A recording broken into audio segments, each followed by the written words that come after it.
name is Lorrie. Welcome to my channel. We are quilters. Let me slide in here a bit closer. I don't have a lot of projects that I worked on this week. We had a whirlwind trip back and forth, and we've had a lot of cable and electric issues that are now resolved. I did not realize how much of my life revolved around the internet. Do you realize that you cannot use EQ8 without internet? And you cannot use Office without internet because it's an online presence. It's not like it used to be back in 2000 where everything was on the program was on your hard drive and then you could save it somewhere else or save it to your hard drive. No, now it's out in the cloud. So everything except graph paper is out there somewhere else when the internet is not working. So I have been playing with EQ a little bit after I was able to use internet, and I discovered where I was having problems drawing out a custom design. So I just need to sit down and play with that some more. I've had lots of varieties of EQ over the years. I started with EQ5. I completely skipped EQ6 because you could only activate it 3 times and then you had to repurchase it. So I skipped that version and went right to EQ7 that I used to use quite a bit. And I discovered that I haven't done very many projects on EQ8, even though I've owned it for probably 10 years. So I need to get better with that program. It costs way too much to just sit around and do nothing. Did you hear Nugget? He just popped up there. And of course he did. Do you know why? Because I have the camera rolling and he can. So he is here to visit a little bit. I'm sure that he will see a deer and start to bark because that is what Nugget does. Anyway, today everything is in disarray around me, behind me, and it's my own doing. I am packing up fabrics to go home. My goal this year was not to move as many things back and forth between West Virginia and here. And I started out pretty well. I did. I brought a project box. I brought some background neutral. I brought things like that. I brought projects that just needed to be finished. So I did better. I bought a lot of fabric here in Michigan, either at the thrift store or yard sales or at Diamonds in the Rough in Pinconning, whenever I needed a background or some other piece, and they are very accommodating. If you pull up in the parking lot and it says closed, the lady that owns it, and I do not know her name, the lady that owns it said, just call. We live right here beside the store. So she is very accommodating.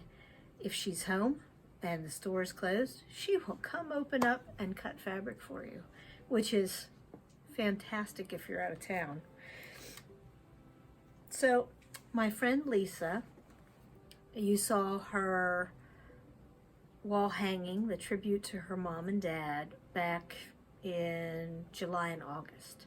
She gave me some extra little charms that she bought for on her quilt so that I can sew them onto the crazy quilt blocks, and they will look so good on there. And I need to, eventually I'll get to that. I probably should have done that when I put the jewelry pieces on there. That's one of the things I plan on taking a little box of jewelry parts and pieces. There's my little box. Back to West Virginia with me because I don't have as many little parts and pieces to use on crazy quilts as I do here, which is amazing because I have this little tiny space here, and in West Virginia I have the biggest room in the house. So I need to take a few more jewelry pieces just for crazy quilts back with me. The only thing that well, there's a few things I need to do. I need to cut the last blocks for the patriotic sampler so that I can have them all ready to do. And I need to sort fabric scraps for there's a basket of fabric. Here's a picture. Basket of fabric for the weather quilt. I haven't forgotten the weather quilt. I just haven't had a chance to work on it for a while. But I have not forgotten. And I have not tucked it away. I just have been very, very busy. And so my final little sad note is that I only have about 3 more shows after this one to do here in Michigan, maybe 4, so that I'm a little bit ahead, and on my travel day I don't have to worry about whether or not things get uploaded in time. I don't have to worry about traffic or delays or things like that, because they do happen. On I-80 in Pennsylvania, where there is, oh wait, let me see, nothing. It is a barren stretch of road. We hit 5 construction zones. 5. And one of them was stopped and backed up for 4 miles. For what? They weren't even working. It was because they had narrowed a bridge down to 1 lane. Yeah, 4 miles. Anyway, enough whining on my part. So, not very many shows left here. I do have some pictures at the end today to share from here in Michigan. Flowers, what's left. When we left, the trees were beautiful and had lots of colorful leaves. We came back 3 days later and everything is bare, and there are leaves all over the yard and everywhere. And the trees are bare. My last thing for today, I don't have any quilts to show. I don't have any new blocks to show up on the wall. But I do have a link that Marion sent me because she knows that I love treadle machines and that I have several treadle machines too. That was just luck and good luck. Too bad I can't win the lottery that way. Anyway, she sent a link of 13 highly collectible treadle machines. I have cousins to these machines.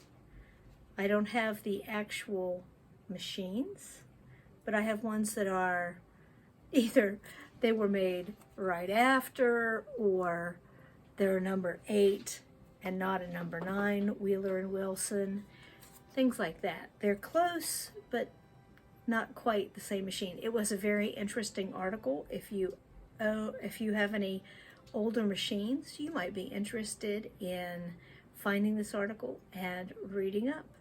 Thank you, Marion. Thank you for everyone for watching, and I will see you on Monday for French knots. Thank you for watching. See you on Monday for Upskill Monday. Like and subscribe. Like and subscribe.